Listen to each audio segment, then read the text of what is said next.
Let's head over to meteorologist Natalie Ferrari for an update on this storm's track. But normally from the National Weather Center, you get it at 11, but you're keeping an eye on all of this for us. Yeah, they're giving us intermediate updates. So while the main track updates will come down as far as about 5 o'clock and again at 11, right around 2 and at 8, that's when we get the updates on the location, the speed, the pressure, any slight changes, and that's what we're going to be monitoring hour by hour. We are an hour away from the 11 o'clock update, but check this out. The 10 o'clock advisory just came in, so they're doing an actual earlier one. It looks like the wind speeds within the last few minutes to 110 miles per hour. So guys, we're looking at a strengthening Category 2 storm. We are 1 mile per hour away from a Cat 3, a major Cat 3 hurricane right off the coast there, right in the eastern portions of the Gulf of Mexico. This is about 120 miles just to our west from the mouth of Tampa Bay. The center of the storm is. It's strengthening and it's also picking up some speed. Look at this. It's actually been racing about 16 miles per hour over the last several updates just around the eastern parts of the Gulf of Mexico. Within the last update now, even picking up more forward momentum. So it's moving a little bit faster now at 18 miles per hour. Look at those rain bands on the right side of it. This is where we're seeing some of those heavier downpours continuing to scoot up along the coast. I'm also already seeing sustained wind speeds start to increase, as well as those gusts. So those are the ones that kind of blow through a little more intense from time to time. Sustained is a little bit more consistent with those wind speeds. 135 miles off to the west-southwest from downtown Tampa, from the city of Tampa proper. That's where the center is currently positioned, and it is just racing right parallel to the coastline tonight.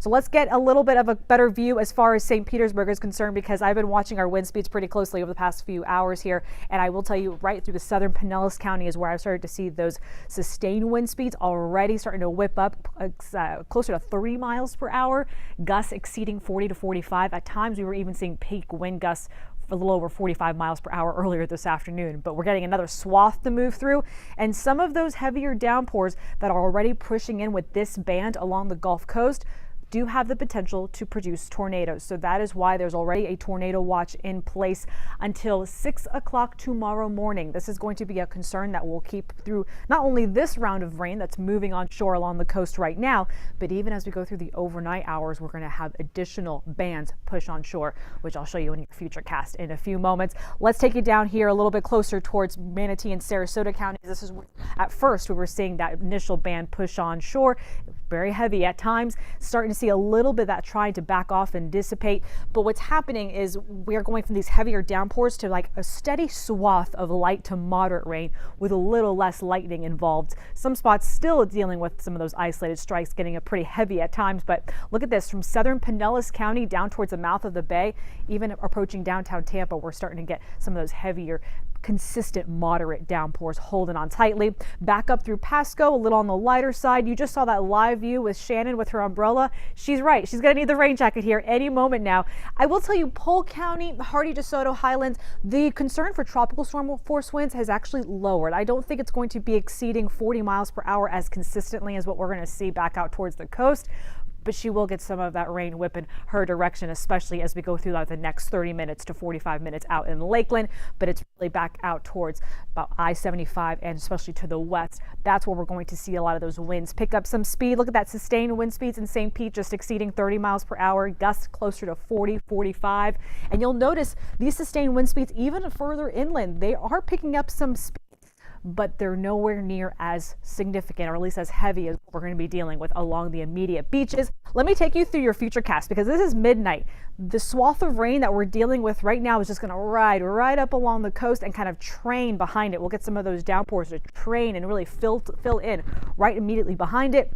There's a possibility right around maybe midnight, closer to 1, 2 o'clock in the morning, we can get a brief little lull, another little break, but I do think we'll see additional scattered activity push in just after 3, 4 o'clock in the morning, and it will be a little bit more scattered, a little more of a break in between some of those heavier downpours. I do think we're going to get to the point where we're going to get some heavier downpours actually pushing into some of our inland locations for a brief moment of time. If this squall holds on through, it's going to just train all that rain a little further inland as the center of Idalia continues to pull out to the northeast late in the overnight hours through early tomorrow morning.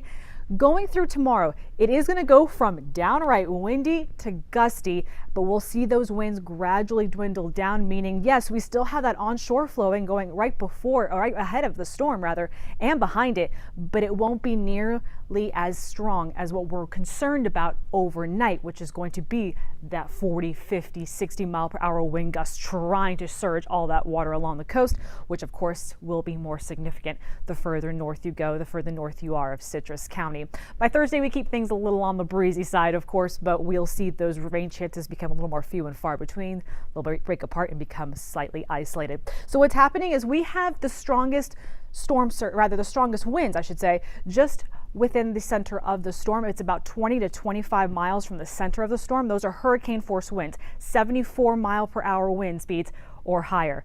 That is not impacting land yet. That will impact land up towards the Big Bend region once we get to landfall tomorrow morning. But as far as the immediate Tampa Bay is concerned, and I'm even talking about Pasco and Hernando counties, you will see those tropical storm force winds, which is 40 miles per hour or higher, persist through the overnight hours and into tomorrow morning. And on the back side of that, you see those arrows there.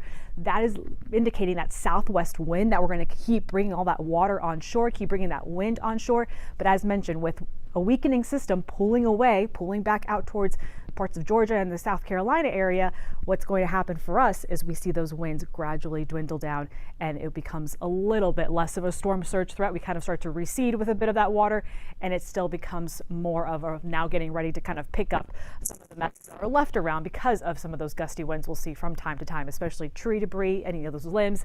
We will have gradually clearing conditions to help improve with that. But look what happens overnight. We're going to get another little peak here right around midnight to get some of those wind gusts to really pick up. They may drop for a brief moment of time because, as mentioned, I think we're going to see a little bit of a lull, especially in the immediate bay.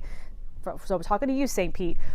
Maybe a little bit of a lull with those winds coming down for a moment. Then I do think as we go through about 4 or 5 o'clock in the morning, we could see another little peak, a little bump up with our wind speeds. Notice how that comes down ever so slightly in Tampa, and that trend continues the further inland you go. We don't deal with as much of those prolonged sustained wind speeds, and those occasional gusts that do peak or get a little higher, they'll kind of break apart and dwindle down from time to time the further inland you go. But that's not to say we're still not going to be dealing with some strong winds from time to time, or as well as those gusty rain bands that could bring some torrential rainfall in the same areas over and over. So that's really what we're going to be watching out for as we go through the next several hours.